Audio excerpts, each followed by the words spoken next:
Carol Burnett is one of those rare people who seemed too good to be real. For decades, she was the warm, funny, and endlessly likable face of American television. She smiled through everything, kept her grace under pressure, and made the whole country feel like they were laughing with a close friend.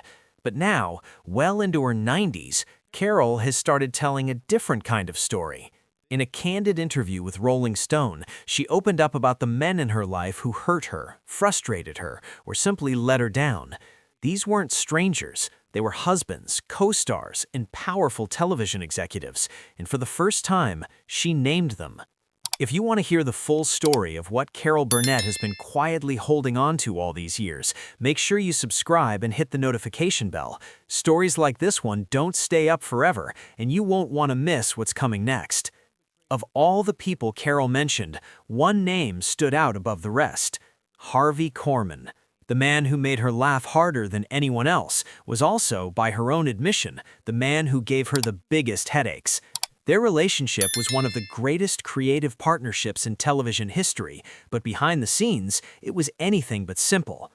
Harvey Korman joined the Carol Burnett show in its early years and quickly became the secret weapon of the whole production. He was sharp, physical, brilliantly funny, and he had a chemistry with Carol that audiences found almost magical.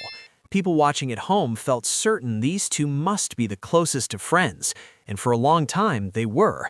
But by 1974, something had shifted. The show was more popular than ever, CBS had just extended the contract, another Emmy was on the shelf, and the ratings were the best they had ever been. Yet somehow, the more successful the show got, the more uncomfortable Harvey seemed to become. Those who worked on the show noticed the change first. Bob Mackie, the legendary costume designer who dressed Carol for years, later wrote in his memoir that Harvey had become irritable and withdrawn. He would walk past Carol backstage without saying a word, something that would have been unthinkable just a couple of seasons earlier. Crew members whispered among themselves that Harvey felt overshadowed. Carol's fame had grown enormous, and perhaps he felt like the spotlight that used to shine on both of them was now pointing almost entirely at her. The tension reached its breaking point on a Tuesday afternoon in April at Studio 33 in Los Angeles. The cast was rehearsing an episode that featured British singer Petula Clark, who had just flown in from London. Everything was moving along normally until a lighting mistake left Harvey's face in shadow during one of his scenes. It was a small technical error, the kind that happens in any live television rehearsal, but Harvey didn't treat it that way. He stopped right in the middle of his lines, threw his script down onto the floor, and shouted, loud enough for everyone in the studio to hear, "After all these years, can't anyone get it right?" The room went completely still. Director Dave Powers tried to step in and calm things down, but Harvey wasn't finished.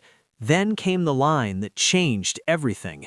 He looked around the room and snapped, "Even Carol doesn't notice anymore." It was those few words, more than anything else, that cut through the air and landed somewhere deep. For Carol Burnett, it was the moment the laughter on her own stage suddenly felt cold. Carol had always run her set with a very particular kind of leadership. She was firm, but she was kind. She believed that comedy only worked if everyone on that stage respected each other. Laughter that came from bitterness or resentment wasn't funny to her, it was empty. So when Harvey's outburst echoed across the studio, Carol made a decision. She stood up slowly from her seat, walked toward the stage with calm and steady steps, and looked directly at Harvey. She didn't shout, she didn't perform anger, she just spoke, clearly, loud enough for the whole room to hear. "Harvey, I've had enough. If you can't respect everyone here, you don't need to be here anymore." The studio fell into absolute silence. According to Bob Mackie's memoir, you could have heard a microphone drop. Harvey stood frozen for a long moment, then turned and walked quietly off the stage. Nobody followed him. Later that afternoon, a cameraman recalled seeing Carol sitting alone on the empty set for more than half an hour, just staring at Harvey's empty chair. When she finally stood up and turned to the director, she said quietly, "I didn't want it to end this way, but he went too far." Within hours, the Los Angeles Herald-Examiner ran the story. CBS refused to comment, but the headlines spread fast. Hollywood couldn't stop talking about it for days. Vicki Lawrence, Carol's close friend and co-star, tried to reach Harvey by phone, but he didn't pick up.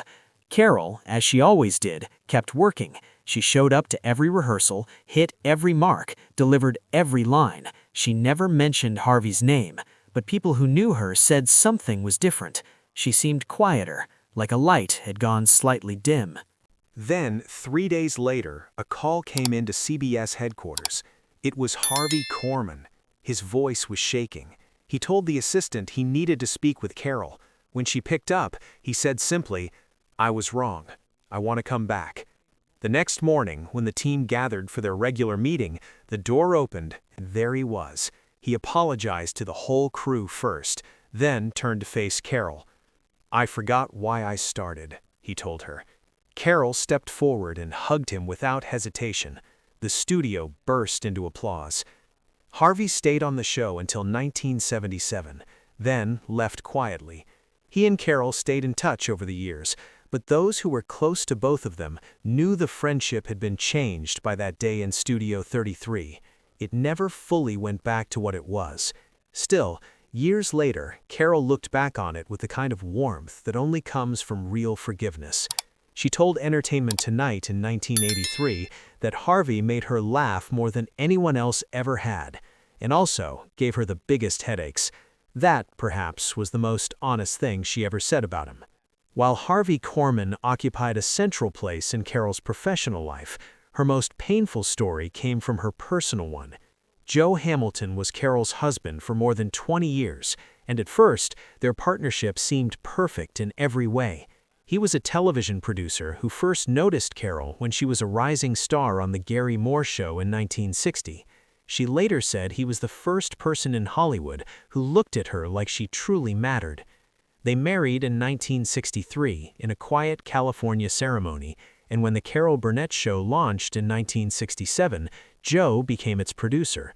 On paper and on screen, they were television's golden couple. But success has a way of complicating things. By the mid-1970s, Joe's role behind the scenes had grown into something Carol hadn't signed up for. He wanted final approval over everything: the guest list, the scripts, even individual sketches. When he started pushing to cut the more emotional, heartfelt moments from the show, Carol pushed back. She believed viewers needed both laughter and feeling. That disagreement, small as it seemed at first, slowly opened a gap between them that kept getting wider.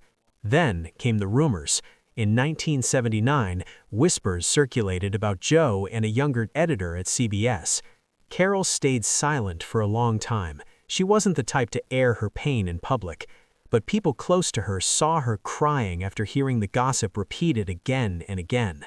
The real blow, though, came in 1982, when her lawyer discovered that Joe had quietly registered a company called Hamilton Productions and used it to claim ownership over spin-offs like Mama's Family, work that had been built entirely on Carol's talent and name.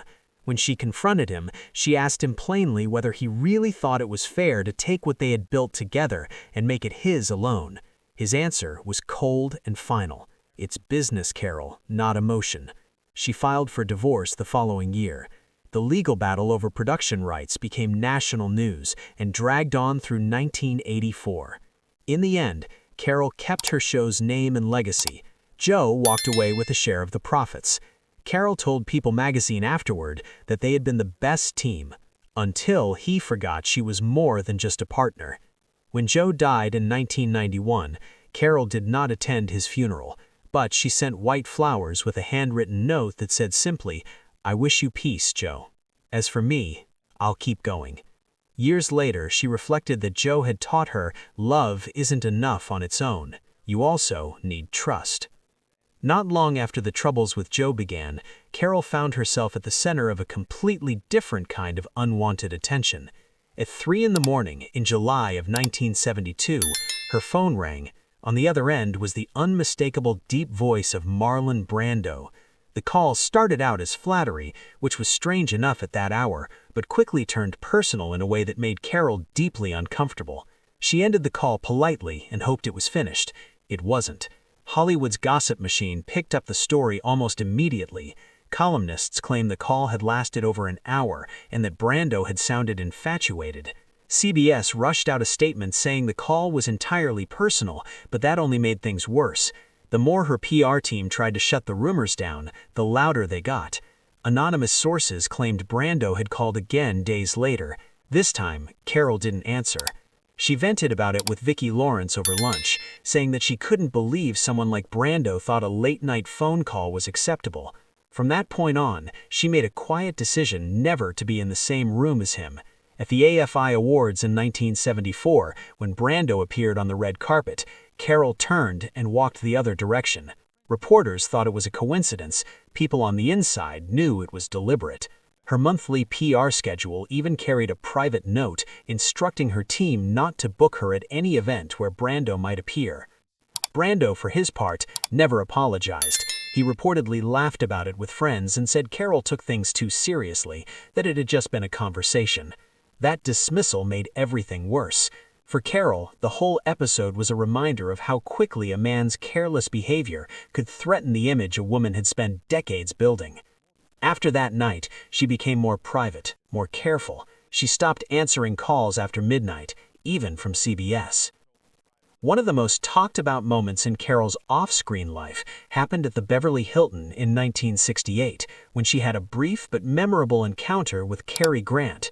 Grant was being honored with a Lifetime Achievement Award by the Hollywood Foreign Press Association, and the ballroom was full of the biggest names in entertainment. Carol arrived in a stunning crimson gown designed by Bob Mackie and made her way to Grant's table to congratulate him. What happened next was witnessed by several people in the room. A director nearby tried to lighten the mood by mentioning how much the whole country loved Carol's show. Grant responded with a smirk and said that he had no idea why people enjoyed watching someone wave their arms, make funny faces, and overact every scene. The room went quiet. A few people laughed nervously. Most just froze. Carol didn't lose her composure. She smiled, the kind of calm, deliberate smile that absorbs a sting without showing it, and replied softly that maybe people simply preferred laughing with someone real rather than someone perfect. Then she lifted her glass, turned, and walked away.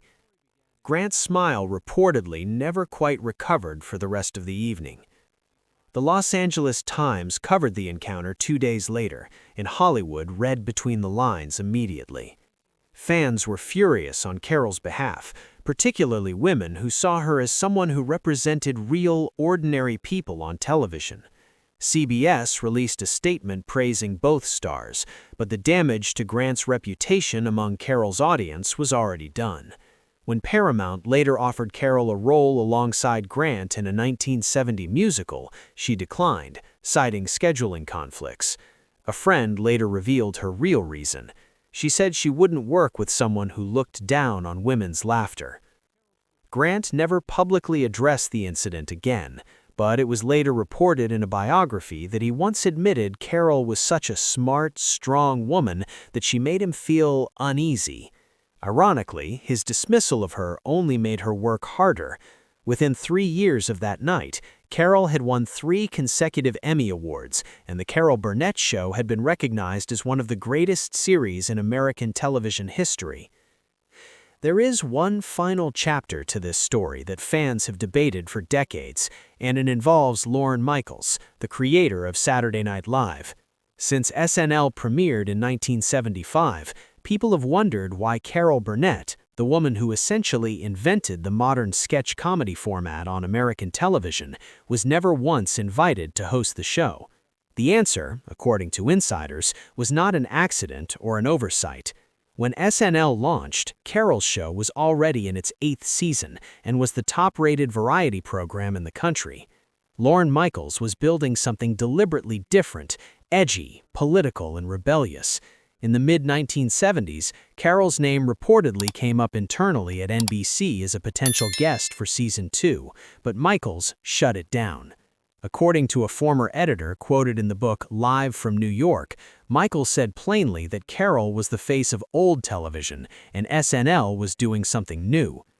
By 1981, journalist Tom Shales of The Washington Post reported that Carol had privately expressed interest in hosting SNL on multiple occasions and had never received a response from NBC. The revelation caused an uproar among fans who flooded the network with letters. NBC released a bland statement about guest selections depending on tone and content, but few people bought it. Most believed the snub was about territory and pride, not programming. Years passed, and the silence between Carol and Michaels hardened into something permanent. At a Television Academy event in the early 1990s, both were honored on the same evening. A journalist from the New York Times described the moment Carol walked onto the stage. The entire room gave her a standing ovation. When Michaels followed her to the podium moments later, Carol stayed seated, smiling faintly at the camera. The clip aired on Entertainment Tonight and became famous as one of the coldest looks in Hollywood history. Then, in 2023, NBC aired a special tribute to celebrate Carol's 90th birthday. During the press tour, a journalist from The Hollywood Reporter asked her plainly whether she had ever regretted not hosting SNL. Carol smiled, paused, and said, "I guess they didn't need me, but I didn't need them either." That single sentence, spoken quietly and without drama, cracked 50 years of silence wide open. The hashtag inviting Carol to host SNL began trending worldwide within hours. Carol, as always, stayed graceful. She spoke later at the Paley Center for Media and said that kindness has its own kind of power. She never appeared on Saturday Night Live, but she never needed to, because the woman who made America laugh, who fought for her name in courtrooms, who walked away from men who underestimated her, who sat alone on an empty stage and still showed up the next morning, had already proven something no late-night sketch show could measure. Carol Burnett's legacy was never built on being invited. It was built on showing up anyway.